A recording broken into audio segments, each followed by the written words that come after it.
A simple farmer had no idea that his land held an ancient secret. Under the roots of an old oak tree, he stumbled upon a secret entrance leading to an underground world. What he saw inside changed his life forever. Subscribe to the channel and write in the comments where you're watching from. The sun had not yet risen above the rolling hills when he awoke, as he did every morning, long before the rest of the world seemed ready to open its eyes. His name was David, a man of 45 years, his skin darkened both by heritage and by years of labor under the elements. The lines of his face were carved by time and toil, not unkindly, but deeply enough to show that life had demanded much of him. His hands bore the rough texture of calluses, a permanent mark of his endless work with soil, wood, and animals. Though his body carried the heaviness of age beginning to show itself, his spirit remained anchored to the land in a way that was unshakable. He was not merely a farmer because it was his profession. He was a farmer because it was who he was. The land stretched wide around him, an inheritance passed down from his father and before him from his grandfather, reaching far into the countryside and ending at the borders of an old forest that seemed to breathe with secrets of its own. Fields of corn and wheat lay like golden blankets in the summer, and in spring they shimmered green with new life. A weathered barn stood sentinel at the center of it all, flanked by a sagging chicken coop and a modest cattle shed, where his small herd spent most of their days.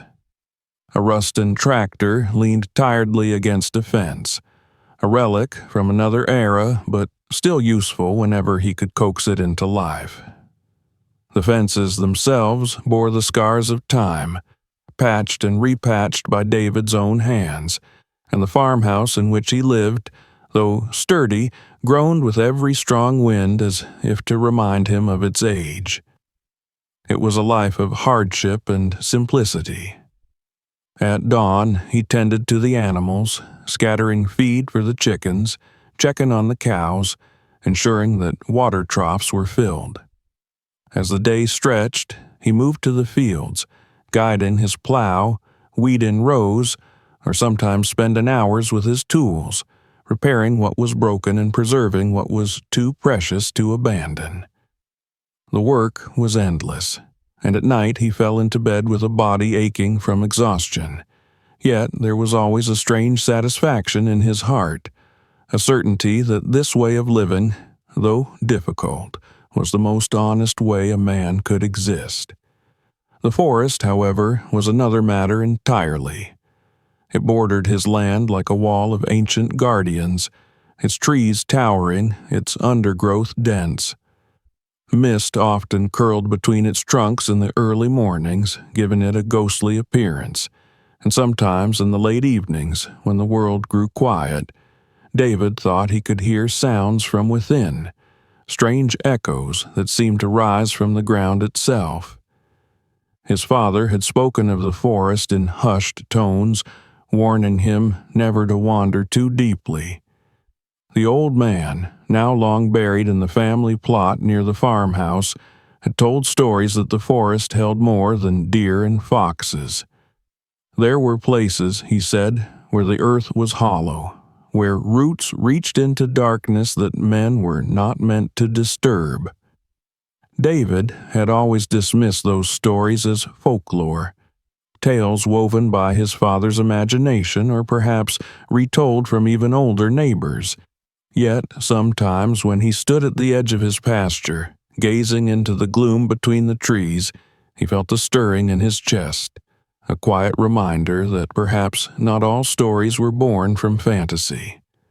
His grandfather, too, had left whispers of such mysteries, though he spoke of them with even less detail, as though afraid that to say too much would bring some hidden truth to light. Still, for all the murmurs and warnings, the forest remained nothing more than a backdrop to his life.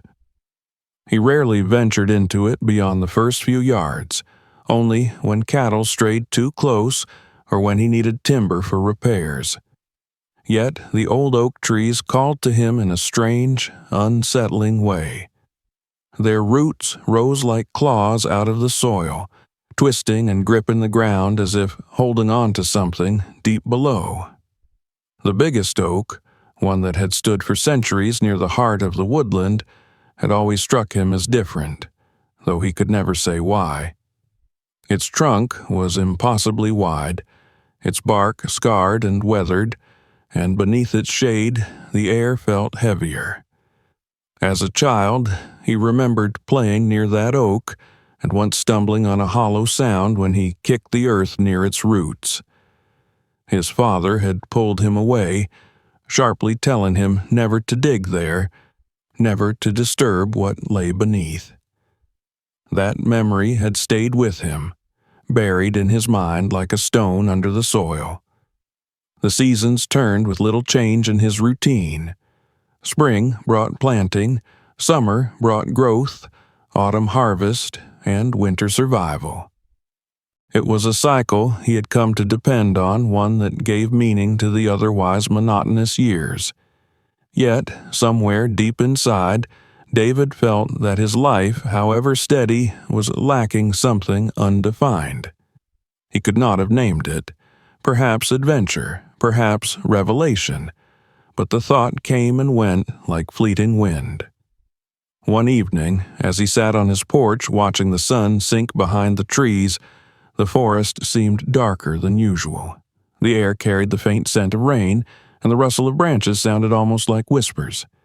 He thought again of his father's words, of the hollow places beneath the ground, and for the first time in years he wondered if perhaps those warnings had been more than idle superstition. He shook the thought away, focusing instead on the ordinary tasks of tomorrow. Still, as night crept in and the stars blinked overhead, he could not shake the faint feeling that the forest was waiting. It was this life of steady rhythm, of toil and faint unease that prepared him, without his knowing, for what was to come. His days of quiet farming were drawing toward a turning point, though he did not yet know it. The forest that loomed so quietly at the edge of his land would soon call him deeper than he had ever dared to go. The oak that had haunted his memory since childhood would not remain just a tree. And the earth beneath his fields, beneath the very foundation of his family's life, would soon open its secrets to him. The morning of discovery was still some days away, but already, without his awareness, fate was aligning its steps. David, the farmer who had never asked for anything more than to tend his crops and live out his days in peace, was destined to uncover something that would change not only his understanding of the land, but of himself. And, as the sun rose the next day, casting its light across his fields and the shadow of the forest, the first quiet hint of change stirred in the air, promising that nothing would remain the same for long. The morning that changed everything began with the same routine David had known for years. The rooster crowed before the first light had touched the horizon, and he rose from his bed with the heavy yet practiced motion of a man who no longer questioned fatigue. His body, though weary, moved with habit. He poured himself a cup of yesterday's coffee, reheated on the stove, swallowed it without thinking of the bitterness, and stepped into the cool air of dawn. The sky was painted with soft hues of lavender and gray, the kind of morning that promised a long, hot day ahead. He had planned to mend a section of the fence near the pasture, the part closest to the edge of the forest where his cattle often liked to wander. It was nothing unusual, only another duty in the endless list of work a farmer carried. Yet it was this decision that guided his path toward the great oak he had both remembered and ignored for so long. The cattle had grown restless over the past week, slipping through weak spots in the fence and grazing near the woodland border. Their hooves left trails in the grass, and David followed them as the morning stretched into full light. He carried his tools over his shoulder, a hammer and nails, a coil of wire, ready to repair whatever had given way. The sound of the forest accompanied him as he walked, birds calling from high branches, the steady hum of insects rising with the warmth. There was a peculiar stillness in the air, something quiet and waiting, though David dismissed it as his imagination.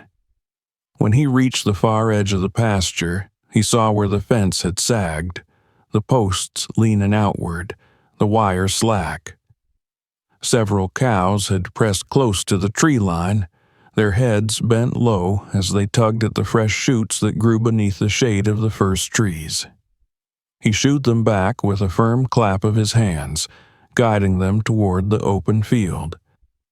The cows moved reluctantly, their dark eyes flicking once or twice toward the forest before obeying.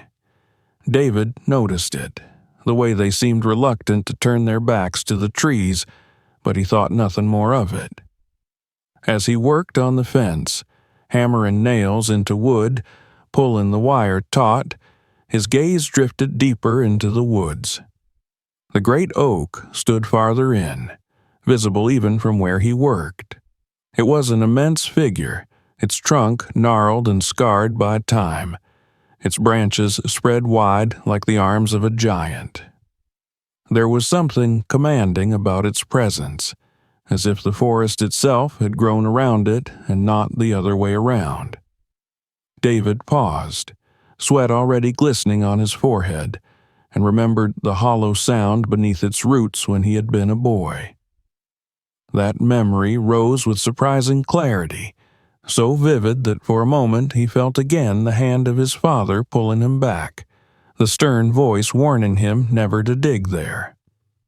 The fence mended, he found himself unable to resist the pull of the oak.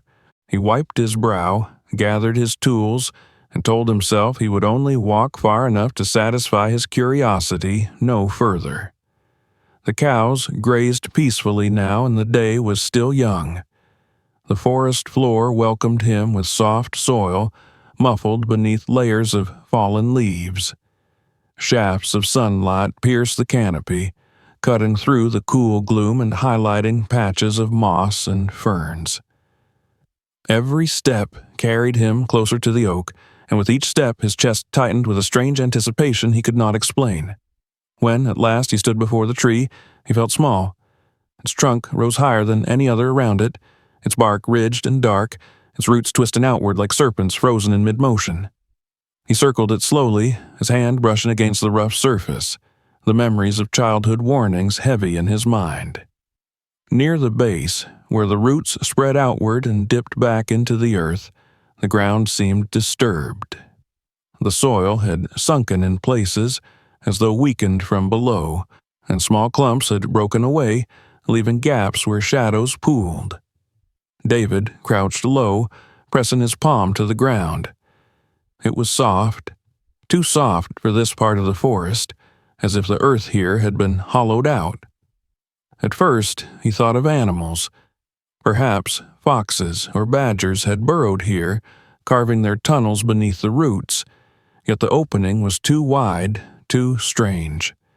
He brushed more soil aside with his hands, clearing away leaves and debris. The hollow deepened.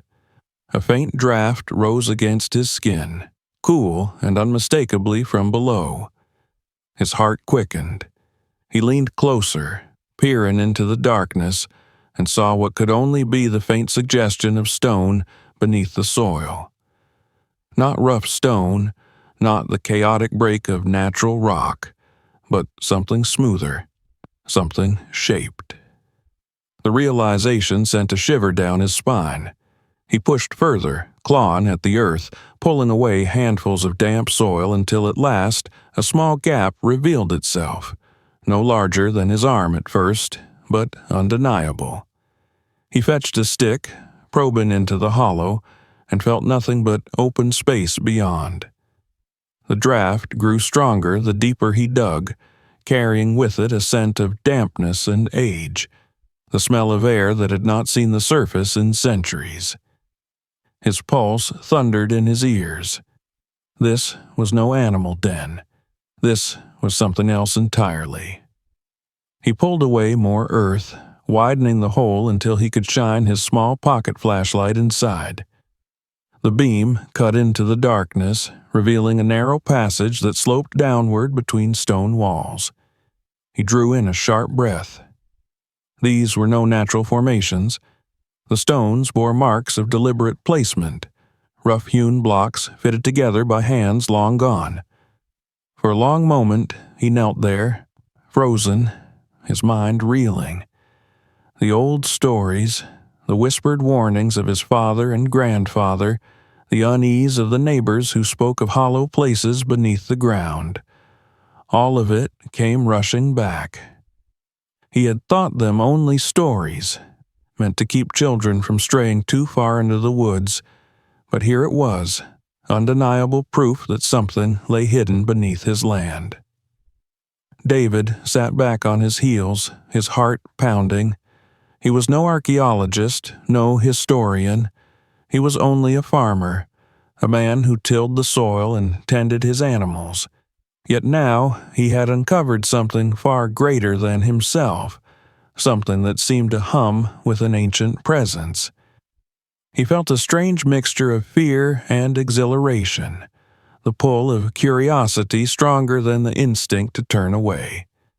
As he rose to his feet, brushing the dirt from his hands, he glanced around the forest, half expecting to find eyes watching him from the shadows. The trees stood silent, unmoving, but the air carried that same expectant stillness he had felt earlier, as if the forest itself was holding its breath.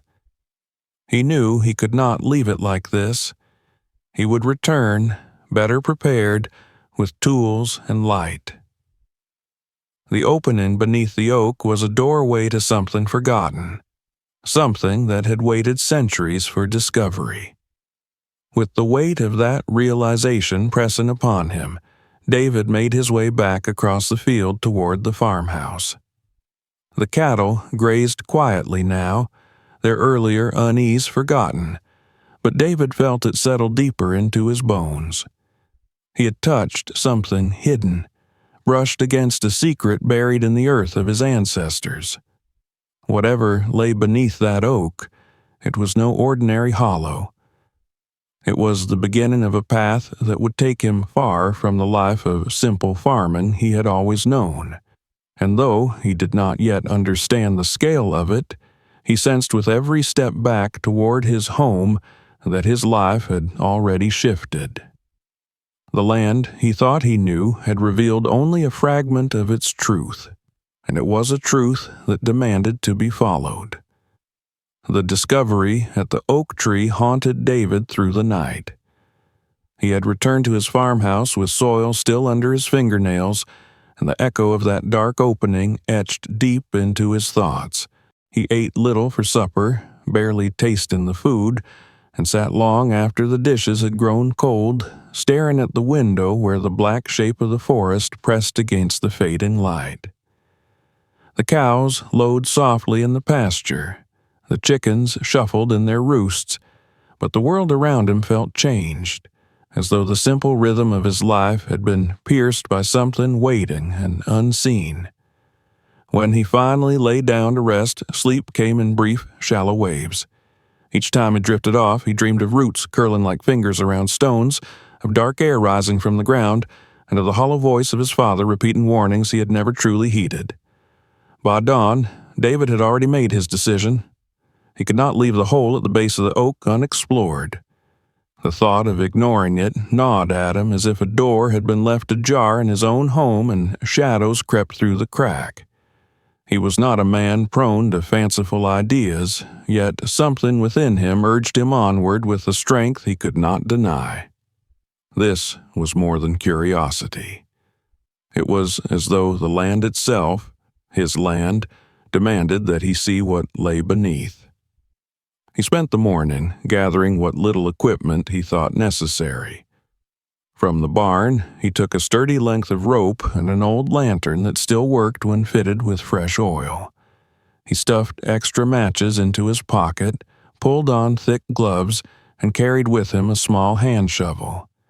His father's warnings circled in his head, but they no longer sounded like cautions. They sounded like challenges. The soil at the oak was soft and weak, the opening narrow, but with enough effort he was certain he could widen it enough to pass through. The walk back into the forest felt different than before. Though the same trees towered above him and the same morning light filtered through the leaves, the forest no longer seemed only a border to his fields. It seemed alive in another sense, as though it knew what he had found and was watching to see what he would do next.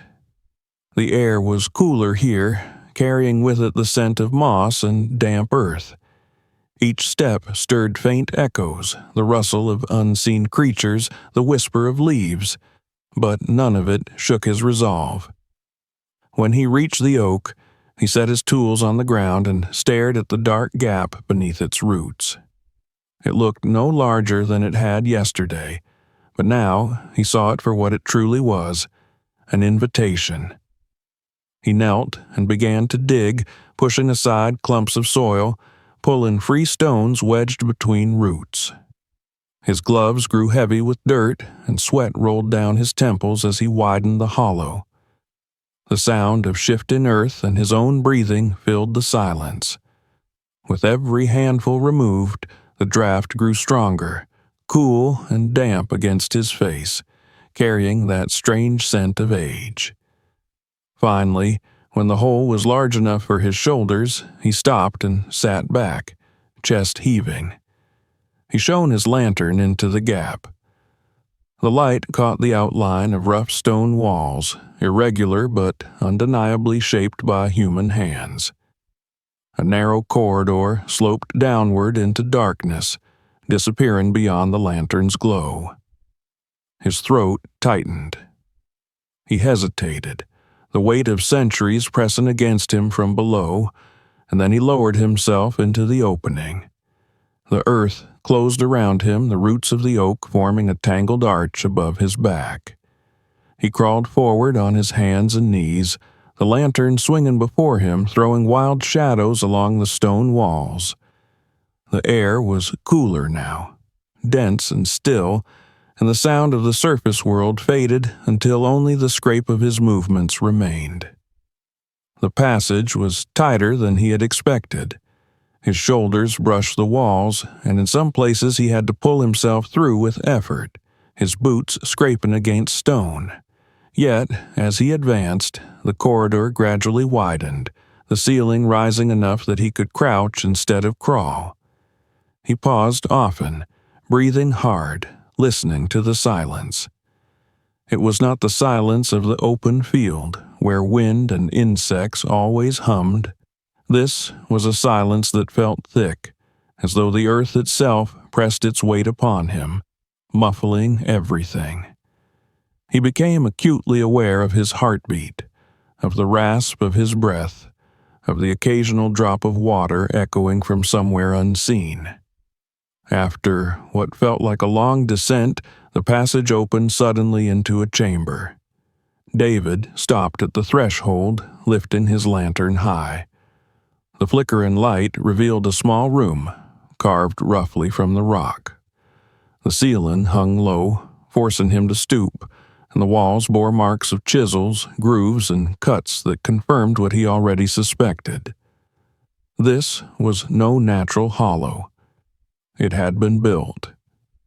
He stepped inside, his boots crunching against a floor scattered with loose stones and dirt. The air smelled of dampness and something older, a faint mineral tang that reminded him of cellars long sealed. He turned slowly, his lantern's glow brushing over every surface. At first, the chamber seemed empty, but then he noticed shapes on the walls. Faint carvings worn by time spread across the stone. They were not detailed, not like the letters of a book, but symbols. Crosses, circles, patterns he did not recognize. Some seemed hastily scratched, others more carefully etched. He reached out and traced one with his gloved finger, feeling the groove in the stone. The touch sent a chill down his arm, as though some part of him sensed the weight of hands that had carved these lines long before his birth. In one corner, niches had been cut into the wall, small shelves of stone where objects might once have rested. They were empty now, but blackened streaks above them suggested smoke, as if candles or torches had once burned there. He imagined the chamber lit by flames, the walls alive with shadows, the air thick with voices. The thought quickened his pulse. This place had been used, lived in, though by whom and for what purpose he could not yet guess. He crouched lower, examining the floor. Beneath the dust and rubble, he found another sign, a fragment of wood, long decayed, its edges crumbling at his touch. Perhaps a support beam, perhaps part of something larger. The sight deepened his conviction. He was standing in the remains of a structure meant for people, not animals, not chance. David lifted his lantern again, moving toward another passage that branched from the chamber. It was narrow, sloping further into the earth, promising more. His breath caught at the thought of going deeper. He had proven enough already. The hollow beneath the oak was real. The stories of hidden places had been true in ways he had never dared imagine. Yet the pull of the unknown was stronger than fear. The chamber behind him, for all its wonder, felt like only the beginning, a threshold to something greater. He lingered there, balancing on the edge of decision, and thought of his life above. The fields waiting for him, the cattle grazing in their pasture, the chores undone. It would be easy to climb back out, to cover the opening and pretend he had never found it. But he knew himself well enough to realize he could not do that. He had seen too much already. The forest had revealed its secret, and to turn away would be to live with a question that would never rest. He could not go back to ignorance. And so, gripping the lantern tighter, he stepped toward the dark passage. The silence deepened around him, broken only by the faint echo of his boots against stone. Each step carried him further from the world he knew, deeper into the earth that had belonged to his family for generations. The farmer, who had once thought only of soil and harvest, now found himself a trespasser in something ancient, something meant to be hidden. He did not yet know what he would find, but with each step into the shadows, the weight of history seemed to press more heavily upon his shoulders. Behind him, the chamber lay quiet, the carvings on the walls glowing faintly in the lantern's retreating light. Ahead, the tunnel waited, its darkness stretching into mystery. David's breath steadied, his resolve hardened. The first steps had been taken, and there could be no turning back. The narrow passage led David deeper, the rough walls pressing close on either side, the ceiling low enough that he was forced to stoop as he walked. The lantern cast its light ahead of him, but it reached only so far, leaving the edges of the tunnel swallowed in shadow. Each step stirred the silence, echoing softly against stone that had been shaped by hands long forgotten. The further he went, the more he felt as though the earth itself had sealed him inside, and yet he pressed on, his resolve sharper than his fear. The air grew colder as the tunnel sloped downward, a chill that seeped through his clothes and raised gooseflesh along his arms. Droplets of water clung to the stone in places, glistening like tiny jewels in the flickering lantern light. The smell was stronger here, not just dampness, but something older, a scent like dust sealed away for centuries. It clung to his throat and made him think of ancient cellars, of tombs left untouched by the living. Still, he continued, the weight of discovery driving him forward. At last the tunnel widened again, spilling him into another chamber. This one was larger than the first, though still not high enough to allow him to stand upright without bowing his head. The lantern's glow revealed walls carved more deliberately, their surfaces smoothed with effort, though time and moisture had worn them uneven again. As he raised the light higher, his breath caught. The walls were not bare. They were marked with symbols, etched deeply into the stone, lines and shapes that covered the surface like a forgotten script. David stepped closer, the lantern trembling slightly in his hand. The carvings were crude but purposeful. Some resembled crosses, others circles intersected with lines, and still others patterns he could not interpret at all. They seemed to repeat, as though they carried meaning once known to those who carved them.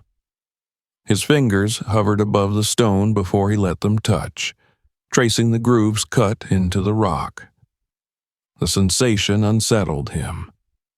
These lines were not natural cracks, not accidents of erosion, but the deliberate work of men who had stood in this chamber long before his time.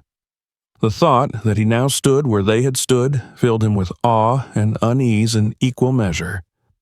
As he studied the symbols, he noticed the walls held shallow niches at intervals, each one large enough to hold a candle or a small object. The blackened stains above them told him they had once cradled flames, perhaps dozens at once, filling the chamber with light and smoke.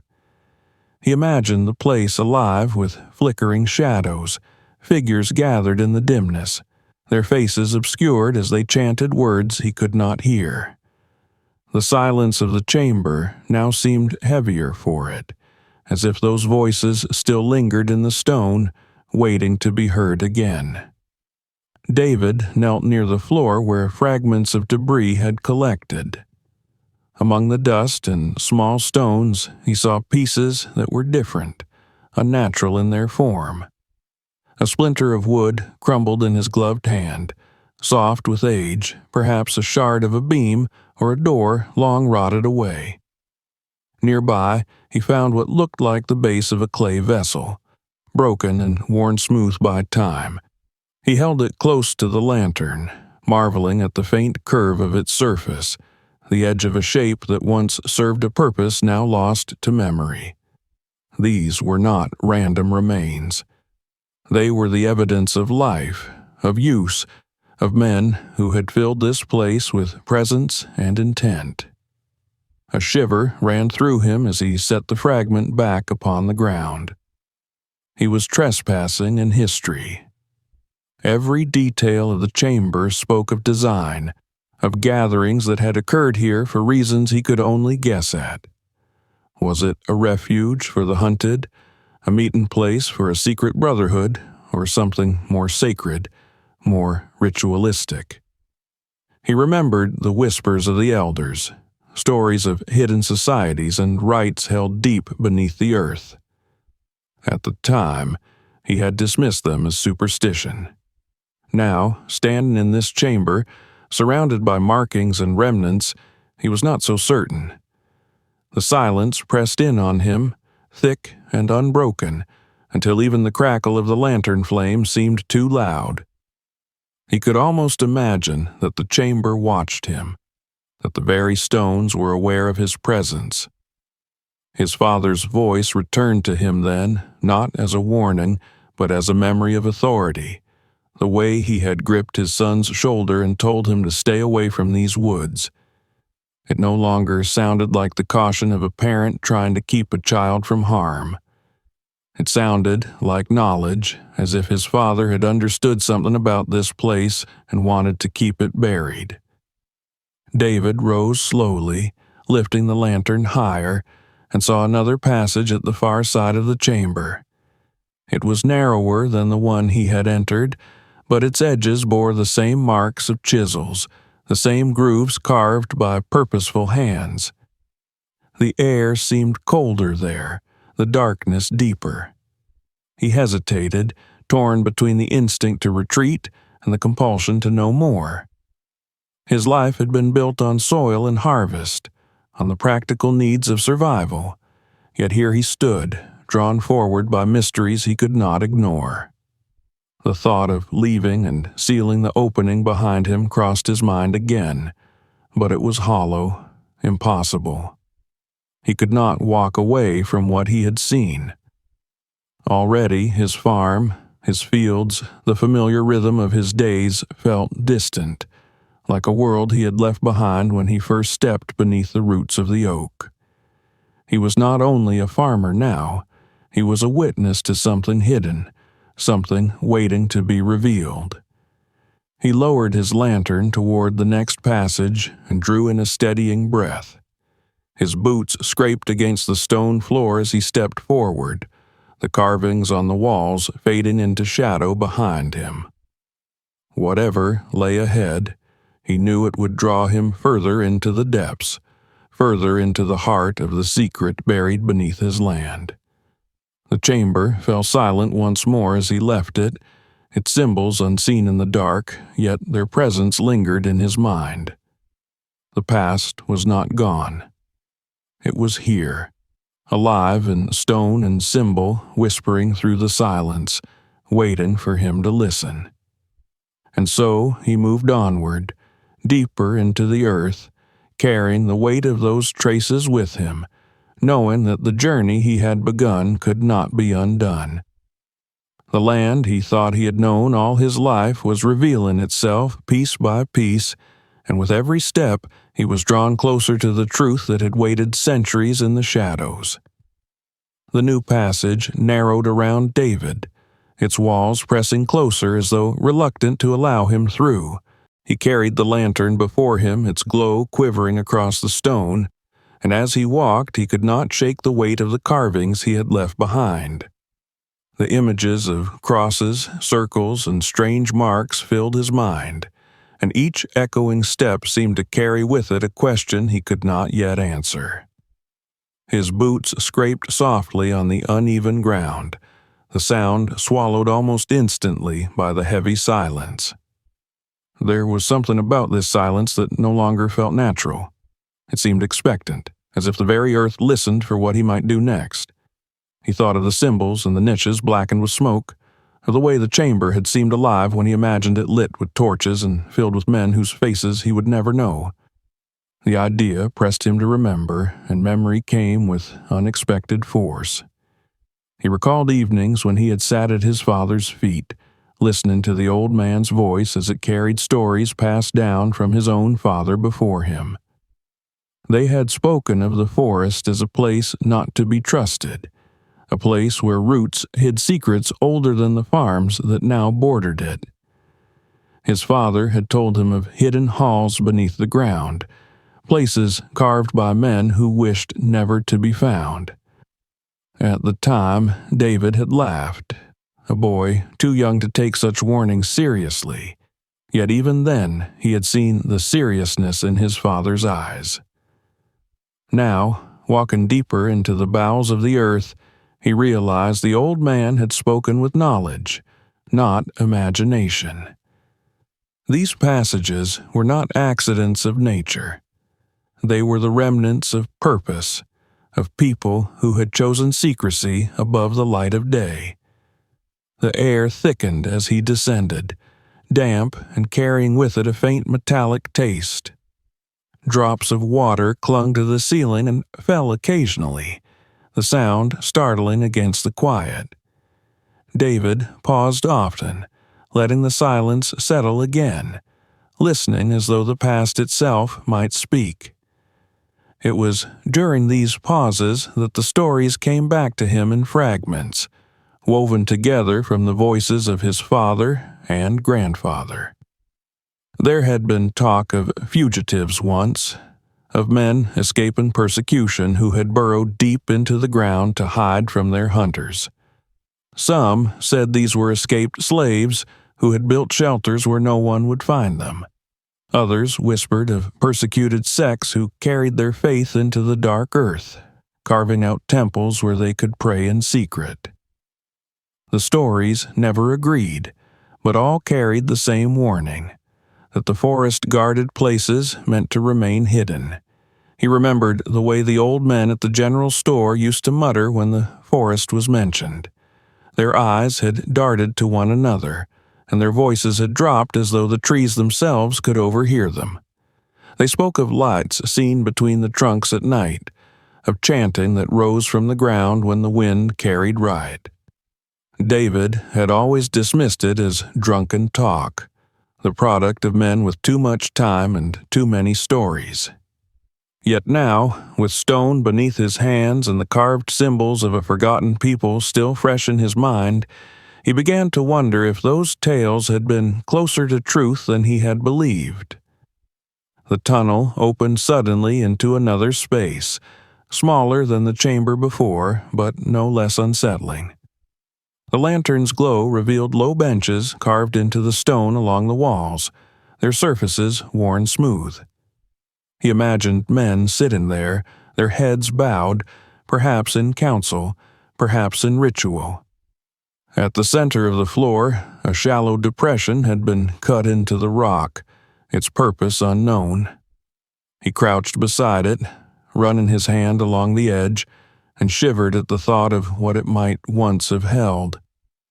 His grandfather had spoken once of rituals, of nights when people gathered in secret to honor the turning of the seasons.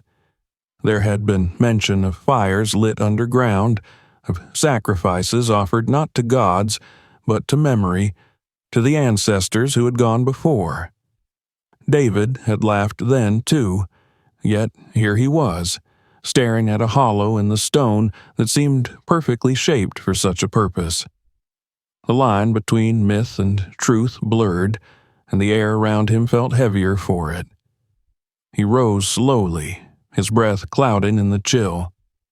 The lantern flame flickered, casting long shadows across the benches, and for a moment he thought he saw figures seated there, watching him with patient eyes.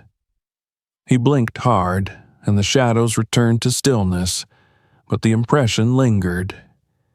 He rubbed his temples, telling himself it was the air, the exhaustion of his exploration, but deep down he knew it was something else. Places held memory, and this place was heavy with it. Another memory came then, one he had nearly forgotten. As a boy, he had once overheard two elders speaking outside the church after service. They had mentioned the oak tree, lowering their voices when they saw him nearby, but not before he had caught a few words. They had spoken of a hollow place beneath it, a place where men had vanished long ago.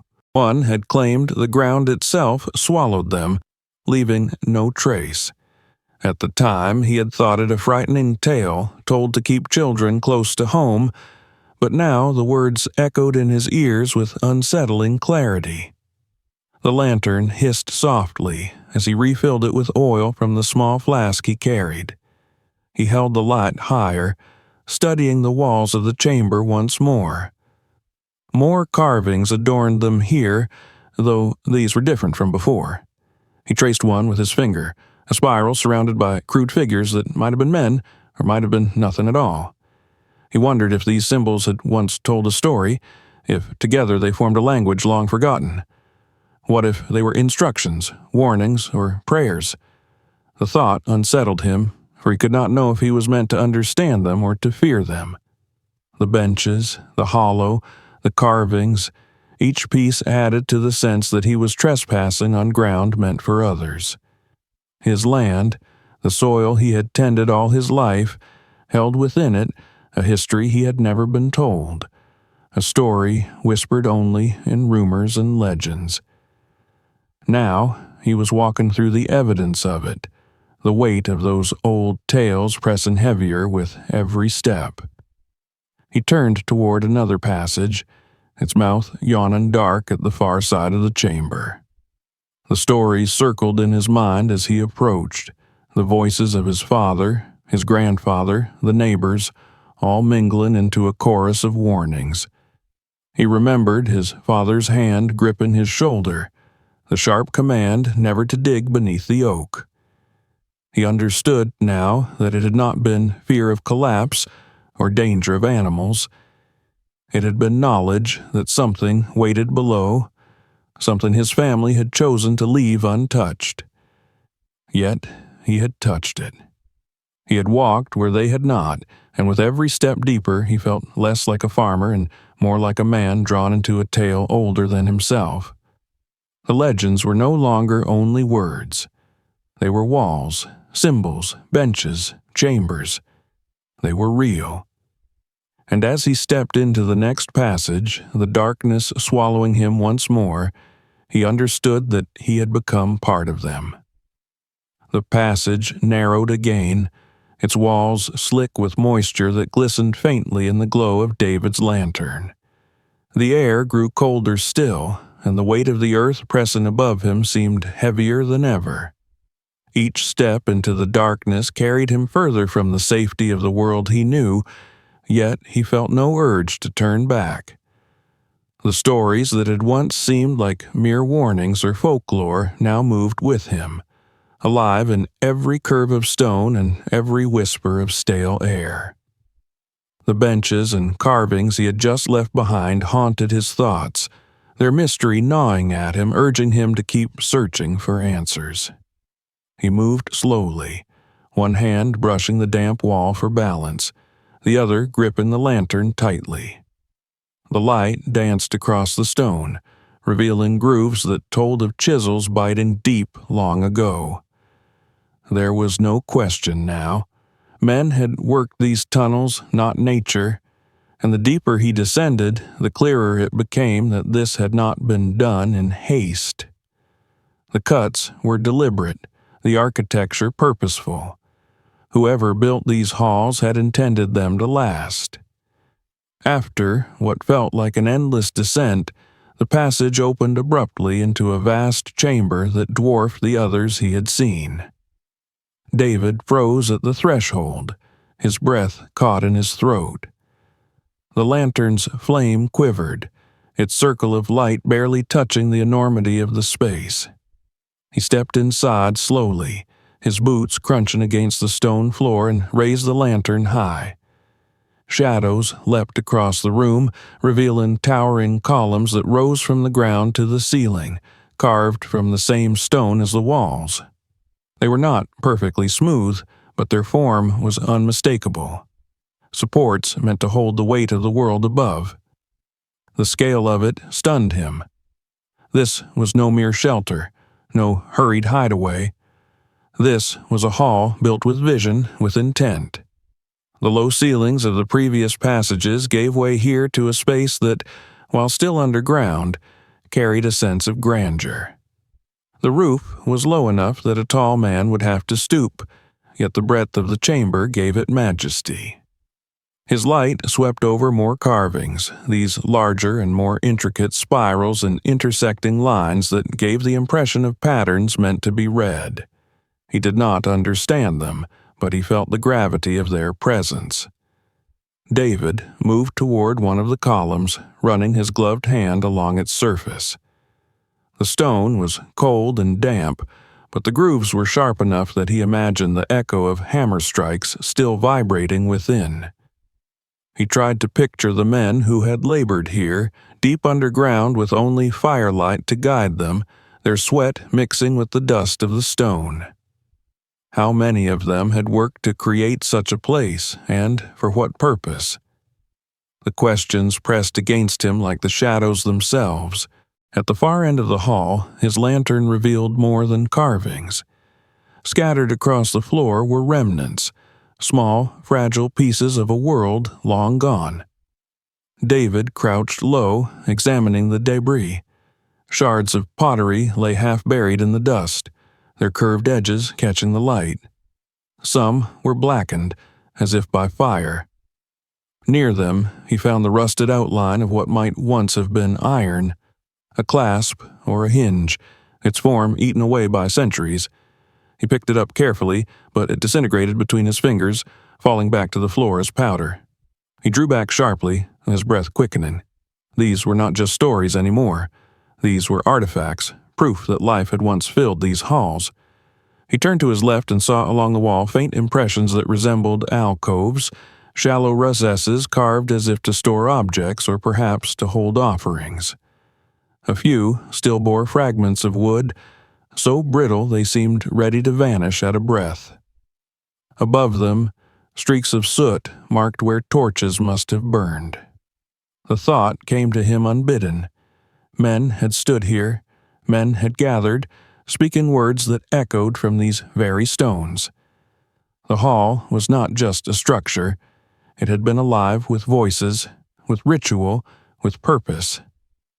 David's chest tightened as he imagined it.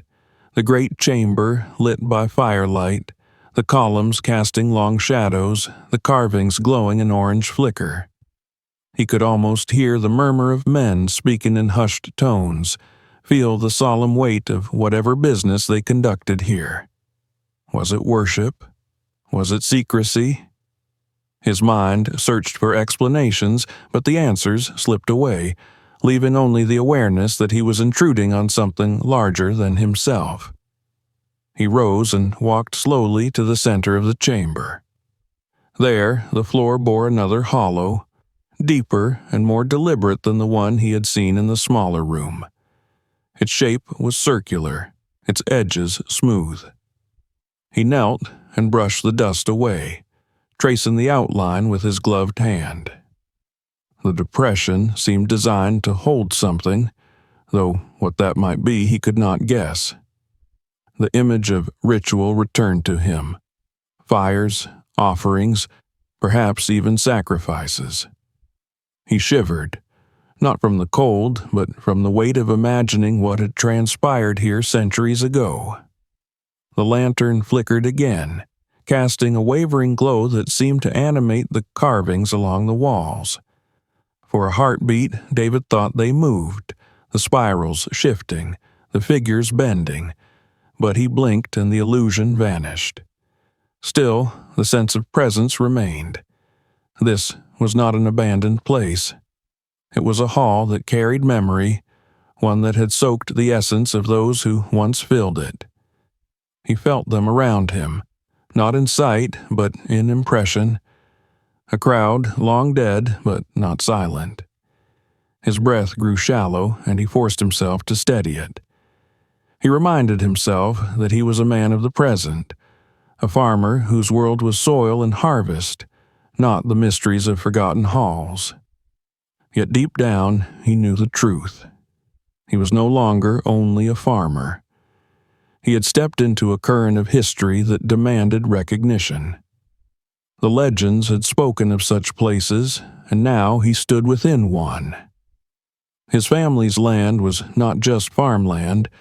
It was ground that covered secrets as old as the forest itself.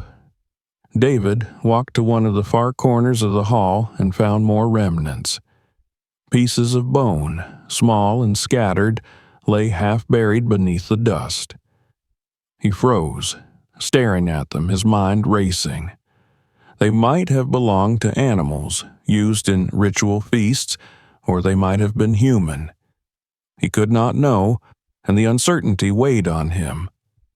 Carefully, he stepped back, unwilling to disturb them further. The lantern's glow played across them, and he felt as though the past itself glared back, reminding him of his trespass. The hall stretched wider than his light could reach. Shadows clung stubbornly to the far edges, and each time he turned his lantern that way, the darkness seemed to retreat only slightly, as if guarding what lay beyond. He considered exploring further, but felt the press of exhaustion. His arms trembled from holding the lantern so long, and the heaviness in his chest told him he needed to rest. Yet, he could not bring himself to leave. Not yet. He had found something extraordinary, something that connected him not only to his ancestors, but to a story larger than he could have imagined. He lowered himself onto one of the stone benches carved into the wall and sat in silence. The cold seeped into his body, but he hardly noticed. He stared at the hollow in the center of the chamber, at the carvings twisting along the walls, and tried to understand what it all meant. The farmers who had come before him had chosen to ignore this, to leave it buried. He wondered if they had feared it or if they had simply respected its silence. The minutes stretched into hours as he sat there, caught between fear and fascination. He knew he could not remain forever, yet the idea of leaving felt wrong. This was his land, his inheritance, and yet it held a truth that had never been told to him. He was not sure if that made him its rightful discoverer or its unwilling guardian. The line between the two blurred, just as the line between legend and reality had blurred the moment he stepped below the oak. At last he rose again, the lantern shaking slightly in his weary hand. His eyes returned to the far passage that led out of the hall, its mouth yawning like the throat of another secret. He knew he would take that path, knew he could not resist, though a part of him longed for the fresh air of the surface, the simple familiarity of the fields and cattle waiting above. He lingered, his body poised between retreat and advance, the silence pressing harder with each heartbeat. When he finally moved, it was with the slow certainty of a man who accepted what lay ahead. He left the hollow, the columns, and the carvings behind, but their weight remained with him. The deep hall had spoken without words, and its message was clear. There was more yet to be found. And so David stepped forward once more, deeper into the shadows, his lantern cutting a fragile circle of light in the vastness of the underground. The hall closed behind him, but its memory followed, pressing him onward, promising that the greatest revelations still waited in the depths. David moved cautiously out of the great hall, his lantern flickering as though the flame itself struggled against the weight of the underground air. The wide chamber with its columns and carvings lay behind him, but it remained alive in his mind, a presence he could not escape. The further he walked along the narrowing corridor, the more he felt the strain of his body. His back ached from stooping, his knees throbbed from crawling through passages, and his chest carried the heaviness of stale air. Yet none of that weariness could loosen the grip of what he had seen. Every fragment of pottery, every soot-marked wall, every column that stood in silent witness bound him tighter to the place. It had been more than discovery. It had been initiation. He thought of the benches carved along the walls of the smaller chambers and the hollow depressions in the stone floors. He imagined again the glow of torches, the murmur of voices, the feeling of a people gathered with shared purpose. He did not know who they had been, but he knew they had left something behind, not only in the artifacts and carvings, but in the very air of those halls. Memory clung to the stones, and in walking among them he had breathed that memory into himself. The realization struck him with clarity. He would never again see his land in the same way. The passage rose slowly, curving back toward the world above. David's heart began to quicken as he felt the faint pull of fresher air. A draft touched his face, subtle but distinct, carrying with it the scent of soil and leaves rather than dust and stone. The lantern's flame flickered brighter as if relieved by the gentler air, and David's chest loosened. His muscles ached with fatigue, but he climbed onward, driven by the promise of light. At last he saw it, faint and narrow, a gray shimmer ahead. The opening beneath the oak tree appeared like a slit in the earth, and as he dragged himself forward, the first touch of daylight spilled across his face. He closed his eyes, breathing deeply, savoring the freshness.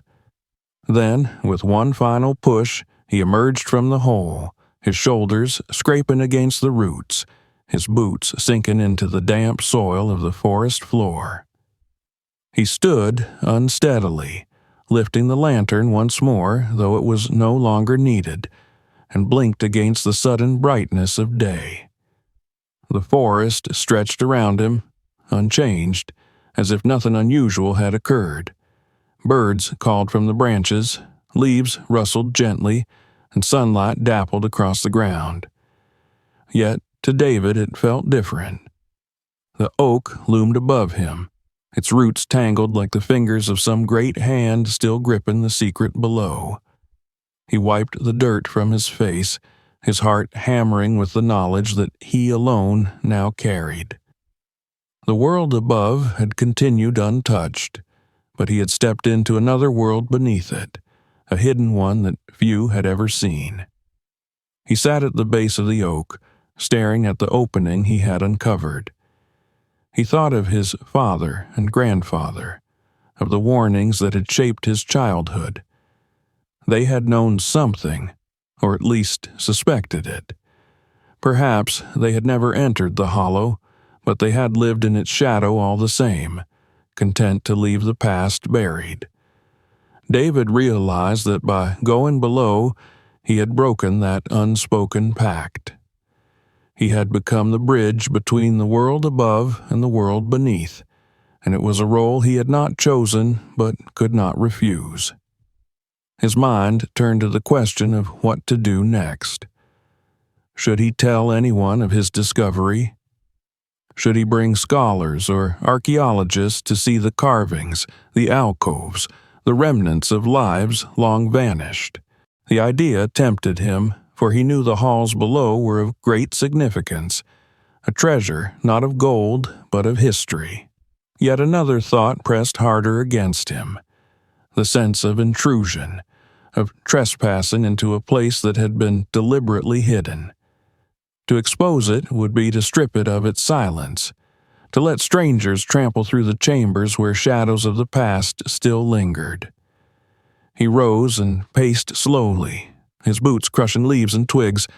The forest seemed to listen again, as it had before, waiting for his choice. He imagined men with cameras and tools swarming the oak, tearing open the soil, carrying away the fragments he had found. The halls would no longer belong to silence. They would belong to spectacle, to reports, to textbooks. Perhaps it was right for history to be revealed. Perhaps it was wrong. He did not know. What he did know was that the secret now belonged to him. The cows lowed faintly from the pasture beyond the trees, reminding him of the life that still waited. He pictured his fields, golden in the light, the fences he had mended, the farmhouse standing weathered but proud. That life was still his, yet it had changed.